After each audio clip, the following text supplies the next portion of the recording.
आजवळे गावामध्ये आदानीचा जो प्रकल्प होणार आहे त्याची माहिती घेण्यासाठी आणि सर्व ग्रामस्थांना भेटण्यासाठी मी माझ्याबरोबर देवराम शेठ लांडे, माईताई लांडे आणि या परिसरातले विविध गावचे सरपंच इथे उपस्थित झाले आहेत. विशेषतः हा आदिवासी पश्चिम पट्टा जो आहे हा महाराष्ट्र शासनाने इको सेन्सिटिव्ह झोन म्हणून जाहीर केलेला आहे. म्हणून इथं प्रकल्प करत असताना कुठल्या प्रकारचं खोदकाम करायचं नाही असं गव्हर्नमेंटचं GR सुद्धा आहे. ज्या आजवळे आणि घाडगर गावचे लोकांचे जमिनी त्याच्यामध्ये जाणार आहेत त्यातले बरेचसे ग्रामस्थ इथे उपस्थित आहेत आणि त्यांची भावना आहे की आमच्या जमिनी आम्ही जाऊन देणार नाही. हा जो अदानीचा प्रकल्प आहे हा कुठल्या शासनाचा प्रकल्प नाही, अदानीचा खाजगी प्रकल्प आहे. आणि म्हणून एखाद्या वेळेस शासनाचा प्रकल्प असला तर शासनाच्या समोर लोकप्रतिनिधी म्हणून आम्ही जाऊन त्यांच्याकडे ते आमच्या लोकांचं गाण्याने मांडून, शेवटी शासन कोणासाठी आहे तर लोकांसाठी आहे, विकास कामाने प्रकल्प होण्यासाठी ते लोकांसाठी आहे. पण लोकांना उद्ध्वस्त करून जर प्रकल्प होणार असेल तर ते प्रकल्प आम्हाला इथून मान्य नाही. इथून मागच्या काळात धरणं झाली, आदिवासी बांधवांच्या जमिनी त्याच्यामध्ये गेल्या, पण त्यातून निसर्गाचा ऱ्यास करणं, कुठल्या वेगळं खोदकाम करणं, फक्त ते पाणी ते आम्हाला एवढंच. पण हा जो प्रकल्प आहे हा डोंगरातून बोगदा करून तिथं जवळपास 100 फूट खोल फाउंडेशनला खड्डा करून या डोंगराचा आणि परिसराचा जर ऱ्यास होणार असेल तर परिसरातल्या 29 ग्रामपंचायतला महाराष्ट्राच्या प्रदूषण बोर्डाने म्हणजे पोल्युशन बोर्डाने नोटिसा काढल्यात आणि त्याच्या 21 ऑगस्टला तिथं आजनावळीच्या शाळेमध्ये शासकीय आश्रम शाळेत त्यांनी ती मीटिंग लावलेली आहे. आता हा प्रकल्प एवढं लादायचं कारण काय? अदानी नेमकी कोणाच्या चालीवर चालतोय? या आदिवासी प्यासा ग्रामपंचायतचा कायदा आहे, जर एखाद्या प्यासा ग्रामपंचायतीने जर ठराव केला तर त्याच्या विरुद्ध कोणाला जाता येत नाही.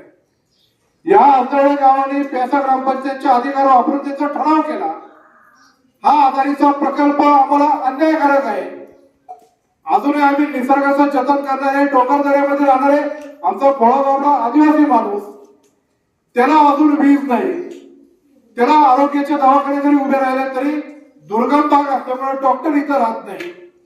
शिक्षणापासून आमचा भाग वंचित असणारी इथं आश्रमशाळा बांधल्या, ते शिक्षणाचा दर्जा नाही. त्या शिक्षणाचा दर्जा बरोबर त्यांना जे अन्न पुरवलं जातं त्या अन्नाचं नेमकी रक्षण करतात का नाही हे सगळं राहिले बाजूला.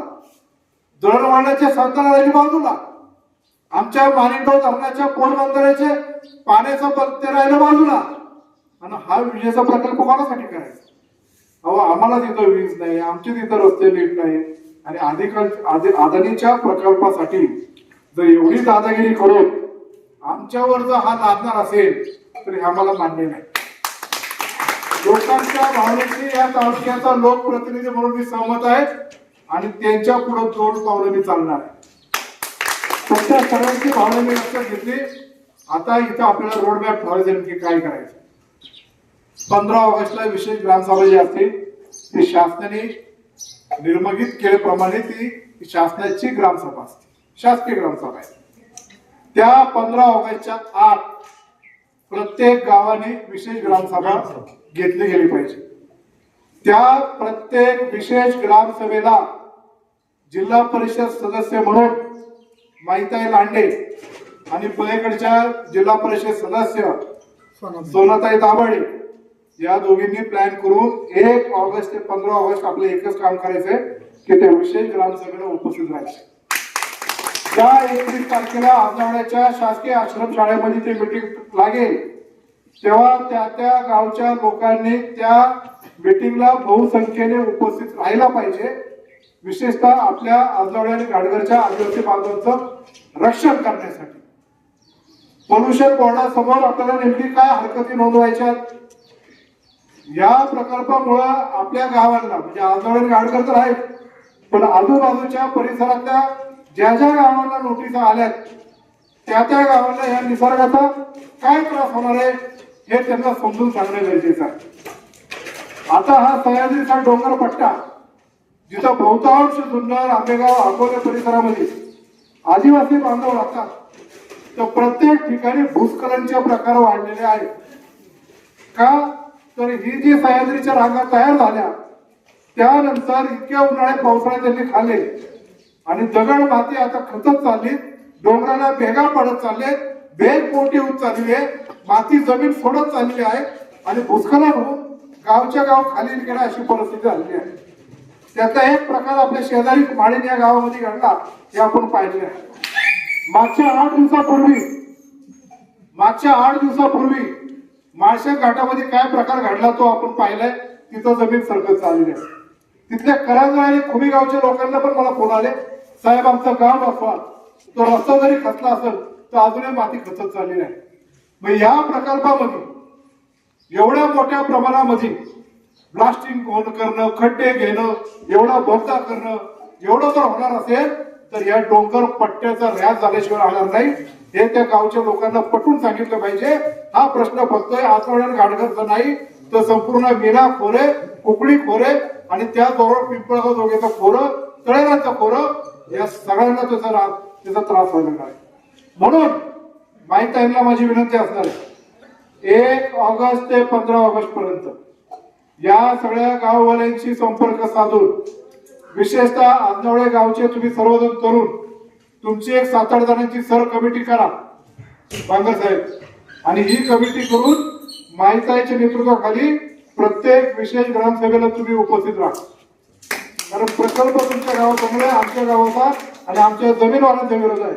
तुम्ही कोकणीत आहे, तुमची जमीन जाणार आहे, लांडे सरांचे, बांगर साहेब तुमचे अजून जे येणार असतील त्यांच्याबरोबर ते विशेष ग्रामसभेला तिथे जावा आणि त्यांना सांगा आम्ही तुमचे बांधव आहोत, नातेवाईक आहोत, आमच्यावर त्रास होता उद्या तुमच्यावर होऊ शकतो. पण आमच्याकडे जर प्रकल्प झाला तर तो निसर्गाचा त्रास ऱ्यास हा प्रत्येक गावामध्ये होणार आहे. त्याच्याकरता 21 तारखेला तुम्ही सर्वजण मोठ्या संख्येने तिथे उपस्थित राहावं असं त्यांना जाऊन तिथे विनंती करा.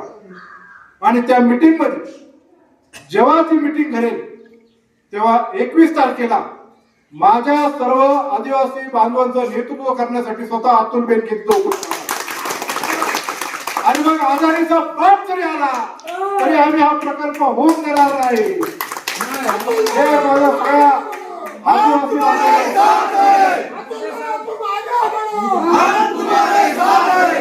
हा वचन आणि हा शब्द हा अतुल बेनकेंचा माझा या सगळ्या लोकांना आदिवासी बांधवांना माझा आहे. तुमच्या जीवावर काही होत असेल तर त्याला आम्ही बिलकुल होऊन देणार नाही. छत्रपती शिवाजी महाराज असेल, भगवान बिरसा मुंडा असेल, राघोजी बांगरे असतील, सतू मराठे असेल, यांनी शिकवण काय दिली आपण या आपल्या जल जंगल आणि या धरतीसाठी या सगळ्यासाठी आपण आपला आहुतीपणा लावून आपण ही वाचवली गेली पाहिजे. आणि म्हणून हा माझा आदिवासी बांधव हा एकटा आहे असं कोणी समजायचं कारण नाही. त्यांच्या बरोबर आम्ही सर्वजण खांद्याला खांदा लावून त्यांच्या पाठीमागे इथं उभं आहोत. आणि म्हणून या आदिवासी विभागामध्ये हा आधारीचा प्रकल्प जो होणार आहे तो आम्ही कदापि होऊन देणार नाही. किती रेखाने काही झालं तरी होऊन देणार नाही. कुणी किती मॅनेज झालं आणि काही जरी झालं तरी आम्ही हा प्रकल्प बिलकुल आणि कदाचित हा होऊन देणार नाही म्हणजे नाही. आदिवासी एक तुटीचा, आदिवासी एक तुटीचा, जमीन आमच्या हक्काची, जमीन आमच्या हक्काची, जमीन आमच्या हक्काची. बिरसा मुंडे करे पुकार, राघोजी बांगरे करे पुकार, सतू मराठे करे पुकार. उलगुलान है और उलगुलान जारी रहेगा. धन्यवाद.